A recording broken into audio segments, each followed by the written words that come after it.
2020 година ја доживувам како една година на трансформација за целокупното човештво со оглед на пандемијата која што не снајде сите, меѓутоа и како година на предизвици која што направи многу промени, од кои што некои се навистина многу позитивни. Мислам дека луѓето се свртија конечно кон вистинските вредности. И мислам дека сега поинаку го сваќаат и вреднуваат животот и сите работи кои што навистина вредат.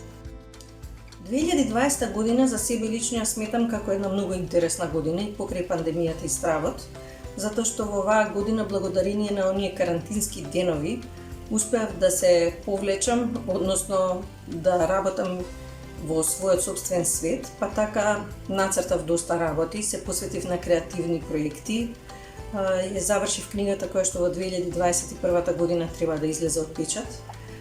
која што е цртежи од ботанички цвеќиња и ќе биде боенка за возрастни, па би ја сметала за една доста интересна година во која што прошетав на многу места во Македонија кои што претходно не сум ги видела и не сум ги запознала, и би ја сметала за една релативно фина, убава година во која што доста направив со мојот креативен потенцијал. Некако во 2020 година сметам дека книгата изби на површината, односно дека луѓето се завртеа кон читање на литература. Особено сум среќна кога гледам многу млади луѓе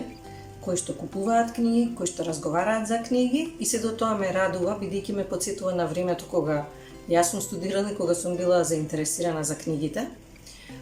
Искрено гледам дека има и голема продукција на книги, би ги пофалила се разбира литература МК и Арсламина, кои што минатата година се потрудија да издадат не 365, туку и повеќе од 365 книги, и се надевам дека балансот на 31 декември ќе биде сличен на оној од минатата година.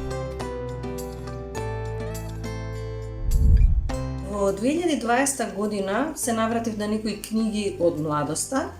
затоа што можев конечно да ги најдам на полиците на литература МК како преводи на македонски јазик, со оглед на тоа дека ми се читани на други јазици.